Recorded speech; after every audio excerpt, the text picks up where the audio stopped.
오늘 하나의 말씀은 출애굽기 15장 2절 말씀입니다. 함께 읽습니다.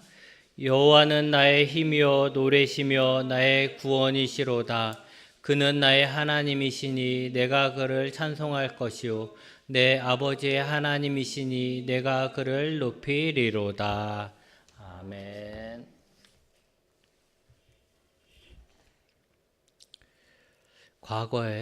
과거는 옛날 조선시대라든가 그쯤에는 남녀가 결혼할 때 부모의 의사가 가장 중요했습니다. 그래서 결혼할 대상이 누구인지도 모르고 부모님이 그냥 소개해 준 사람에게 시집 장가를 가고 심지어는 결혼식 당일에 신랑이나 신부의 얼굴을 본 사람도 있다고 합니다. 그런데 요즘 세상은 완전히 바뀌었습니다. 자신이 잘 아는 사람하고 자신이 좋아하는 사람하고 결혼할 뿐 아니라 이제는 먼저 살아보겠다. 결혼하기 전에 먼저 살아보겠다 하면서 살아봐야 이 사람이 어떤 사람인지 정말 평생을 함께할 사람인지를 판단할 수 있지 않겠느냐. 그래서 먼저 결혼하기 전에 먼저 같이 살다가 결혼한 사람들이 점점 늘어난다고 합니다. 또는 결혼식을 올리고 나서도 곧장 혼인신고를 하는 것이 아니고 몇 개월 동안 나중에 살다가 혼인신고를 하는 경우도 있다라고 합니다. 그들의 논리는 이런 거죠. 평생을 함께할 사람이라면 잠깐 1, 2년 만났다가 결혼할 수 없다 이거죠. 그러면서 다 알 수 없다라는 겁니다. 그러니까 그렇기보다는 이제 함께 살아보고 몇 년이라도 살아봐야 정말 이 사람이 어떤 사람인지 내가 알 수 있고 정말 이 사람하고 같이 일어나고 같이 자고 같이 밥 먹고 하는 것이 내게 편하구나 좋구나라는 것을 알 수 있을 그때쯤 이제 결혼하겠다. 그만큼 내가 확인해 보겠다라고 말하는 것이죠.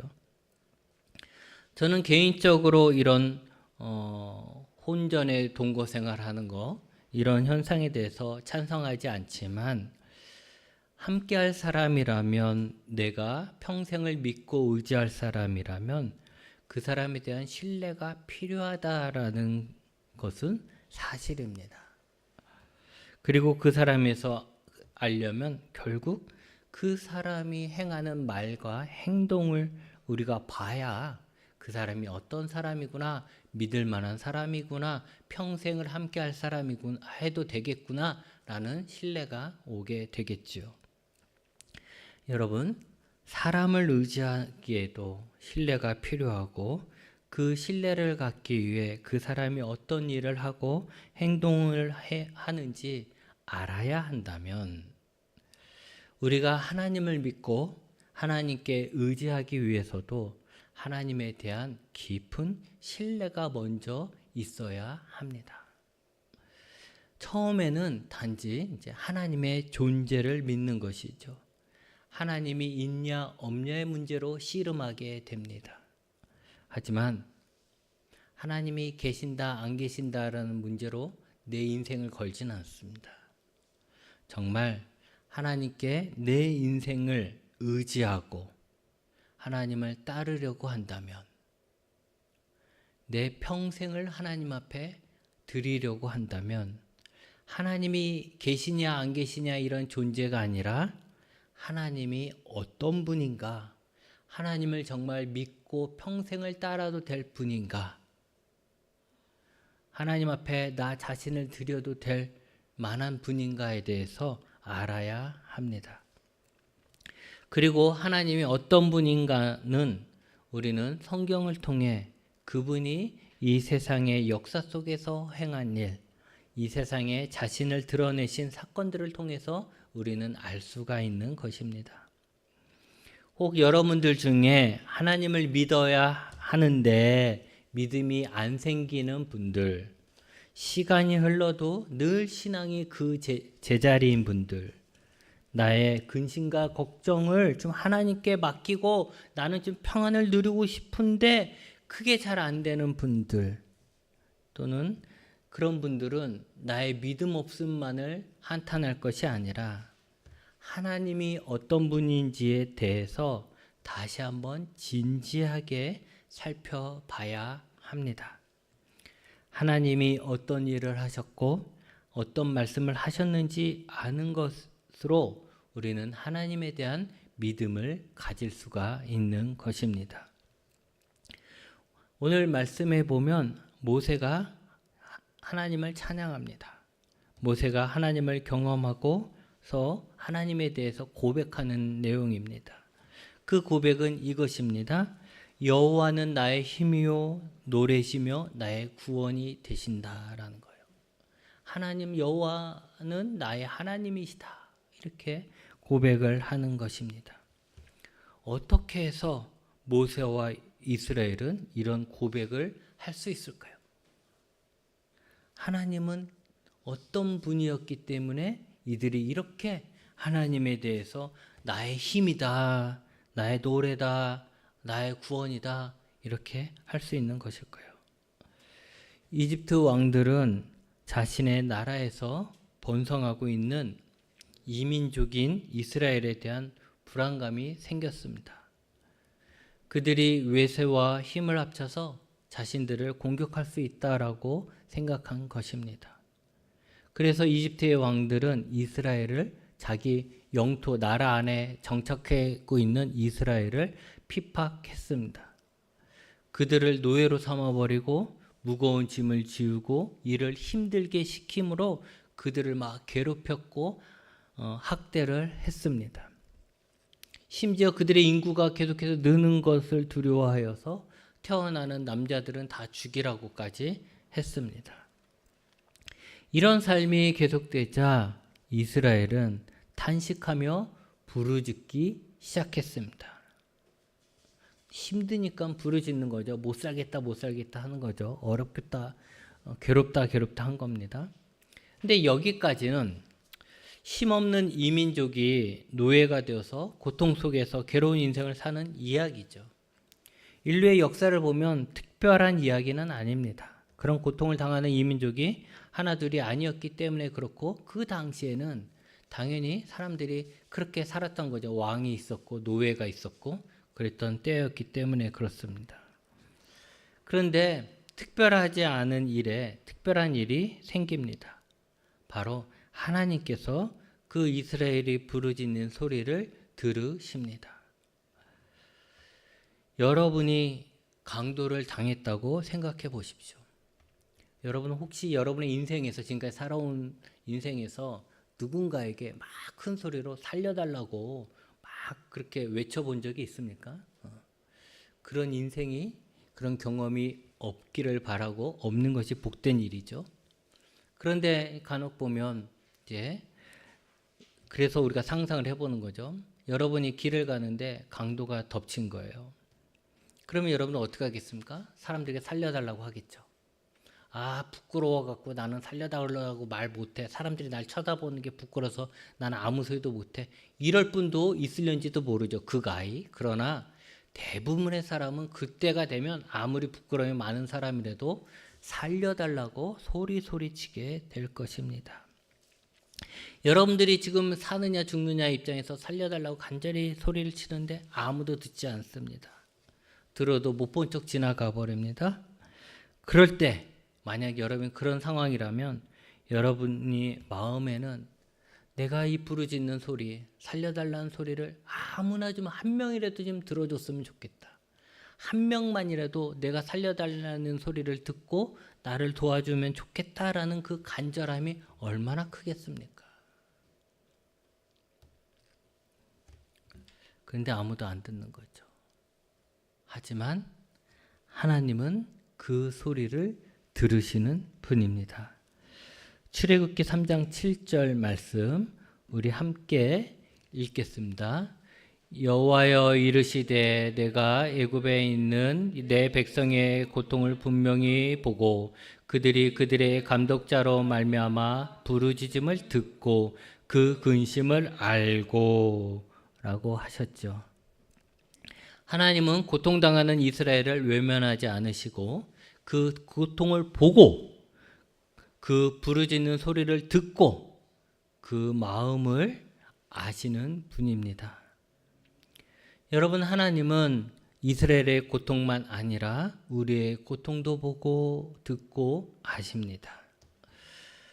여러분, 하나님이 나의 고통을 보고 듣고 아신다는 것은 놀라운 일입니다. 어떻게 그 높은 분이 나같이 수없이 많은 작은 자의 고통을 아신다는 겁니까? 그 부르짖는 소리를 들으신단 말입니까? 그런데 하나님은 들으십니다. 여러분이 제일 답답할 때가 뭡니까? 여러분은 괴로운데 아무도 여러분의 괴로움에 대해서 귀를 기울이지 않을 때 아닙니까? 나는 힘든데 내 주변에 있는 사람들, 가족조차도 내가 힘든 것에 대해서 전혀 관심이 없는 거. 그럴 때 여러분 참 더 힘들지 않습니까? 아무도 즐거운 소리는 다 듣고 싶어 하는데 힘든 이야기, 어려운 사람의 이야기는 아무도 들으려 하지 않습니다. 그런데 하나님은 듣는 분이라는 겁니다. 우리가 즐거운 소리만 하나님이 듣는 것이 아니고 우리가 힘들어서 정말 죽겠다, 너무 힘듭니다, 살려주세요, 이런 말도, 이런 이야기도 하나님은 들으시는 분이라는 것입니다. 하나님은 그렇게 들으시죠. 그리고 그 부르짖음을 들었을 뿐만이 아니라 그들을 구해줄 지도자, 구원자를 보내주십니다. 그가 바로 모세였습니다. 하나님은 고통받는 그 이스라엘의 고통을 들으시고 모세를 부르셔서 그에게 사명을 주십니다. 무엇이냐? 이집트의 손에서 고통받고 있는 이스라엘을 구해서 하나님의 약속의 땅으로 데려가라는 사명을 그에게 주십니다. 모세는 안 가겠다고, 자신은 할 수 없다라고 하죠. 어떻게 그 당시에 가장 강대국인 이집트에서 그 노예로 사는 그 많은 민족을, 그 많은 사람들을 데리고 탈출할 수 있겠습니까? 그러니까 자기는 당연히 못한다 하죠. 그게 어떻게 되냐고 하죠. 하지만 하나님은 모세를 설득시키시고 준비시키십니다. 하나님은 이스라엘을 구원하기 위해 모세를 보내셨지만 모세만을 보내신 것이 아니라 하나님께서는 모세를 하나님의 대리자로 세워서 하나님이 그들의 고통의 현장에 그들을 구원하시기 위해서 가신 것입니다. 고통의 소리를 들으시고 그들을 구원하시기 위해 구원자를 보내시고 또 함께 오시는 하나님입니다. 그 하나님은 옆에서 싸워라 응원만 해주고 힘내라 응원해 주시는 그런 분이 아니고 직접 이스라엘의 적을 물리치는 강한 용사이십니다. 바로가 이스라엘을 풀어주려고 하지 않았죠. 그랬을 때 하나님은 10가지 재앙을 내리시면서 하나님의 놀라운 능력을 막 보여주셨습니다. 그래서 결국 바로는 하나님의 능력에 굴복하여 이스라엘을 풀어주게 되지요. 그러나 그는 또 후회하고 풀어준 이스라엘을 다시 잡아오라고 군대를 보냅니다. 그 당시 이집트의 군대는 가장 막강한 군대였습니다. 한편 도망치는 이스라엘은 아무런 무기도 없는 그냥 탈출하는 노예 같은 모습이었죠. 그래서 이스라엘이 도저히 이집트의 군인들을 이길 수가 없었습니다. 싸워서 이길 수가 없는 거죠. 그러기에 이스라엘은 이집트 군에게 잡히기 전에 빨리 도망가는 방법밖에 살 길이 없었는데 도망가는 그 앞에 홍해가 가로막고 있었습니다.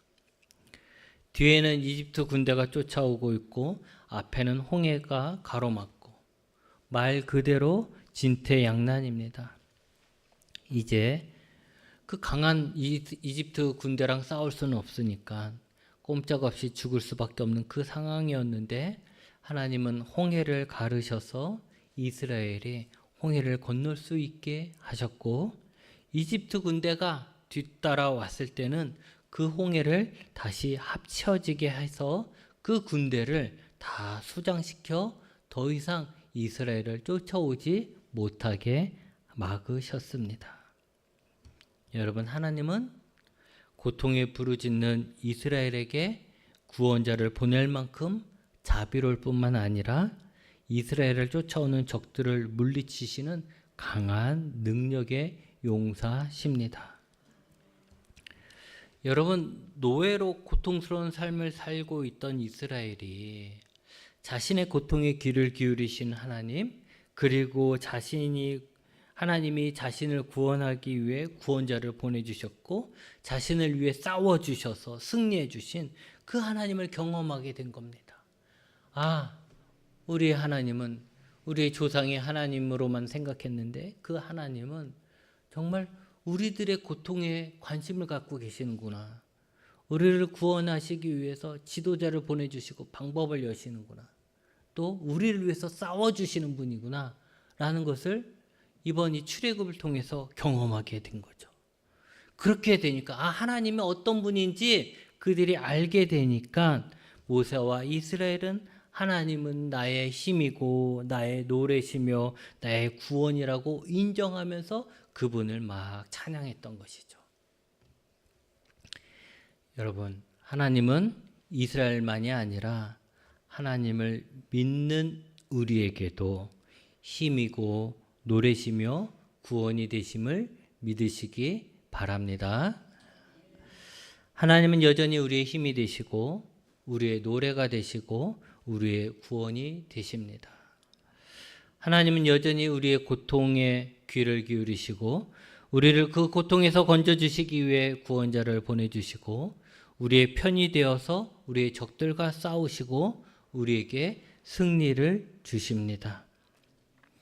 여러분, 예수님이 왜 이 세상에 오셨습니까? 이 세상에 오셔서 하신 일이 무엇입니까? 하나님은 세상을 구원하기 위해서 독생자 예수님을 보내셨습니다. 죄의 어둠이 가득한 곳, 멸망의 그곳에 있는 우리를 구원하시기 위해 오신 것입니다. 죄에 사로잡혀 고통받는 우리를 구원하기 위해 오신 것입니다. 그리고 예수님은 마치 하나님이 바로의 군대를 수장시킨 것처럼 사탄을 이기셨습니다. 히브리서 23장 14절에서 15절 말씀입니다. 함께 읽습니다.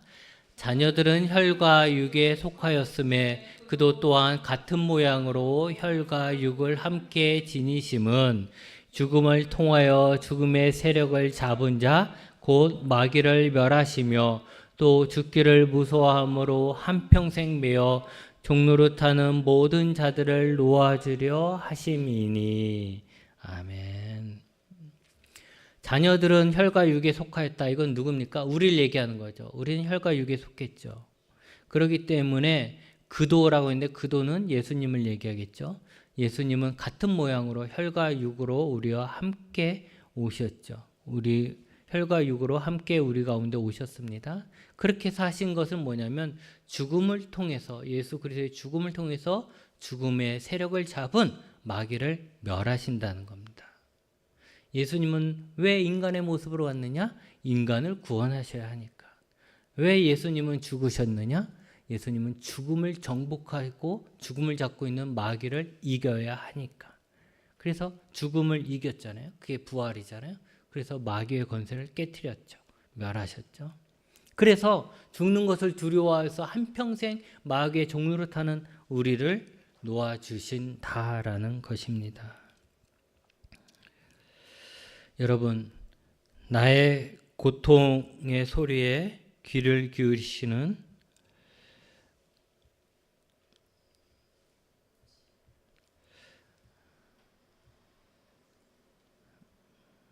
여러분, 나의 고통의 소리에 귀를 기울이시는 하나님은 좋은 하나님입니까? 나의 고통의 소리에 귀를 기울이시는 하나님을 믿고 의지할 만하지 않습니까? 나를 구원하기 위해 오신 예수님이라면 나에게 자유를 주기 위해 오신 예수님이라면 찬양할 만하지 않습니까? 나를 위해 싸우시고 나의 적을 물리치시는 강한 용사와 같은 하나님이라면, 나를 살리기 위해 죽기까지 하시며 결국 승리하신 예수님이라면 나의 구원자라고 말하고 그 예수님을 예배할 만하지 않습니까?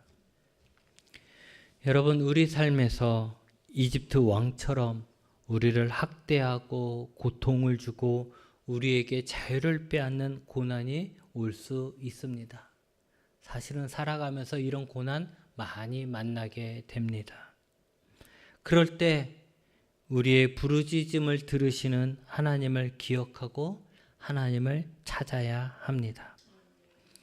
아니, 우리의 기도를 들으시고 우리의 부르짖음을 듣는 그 하나님이 있다는 것이 우리에겐 복인 것입니다. 또한 하나님께서 우리를 위해 보내주신 구원자, 우리를 도와주시고 우리를 구원하기 위해 보내주신 그 예수 그리스도를 믿고 따라야 합니다. 하나님이 우리의 고통 속에 함께 하심으로 나만의 고통이 아니라 하나님이 함께 하시는 고통이라는 것을 알고 위로와 힘을 얻으십시오. 또한 하나님이 그 모든 고난 속에 우리를 위해 싸우시고 우리를 지켜주시고 결국 우리를 그 고난에서 해방시킬 것을 믿고 포기하지 마시고 승리를 찬양하십시오. 바라기는 이집트의 노예로 고통받던 이스라엘을 구원하신 하나님이 우리의 하나님이심을 알고 하나님은 나의 힘, 나의 노래, 나의 구원, 나의 하나님이라 고백할 수 있는 하나님의 백성이 되시기 바랍니다. 기도하시겠습니다.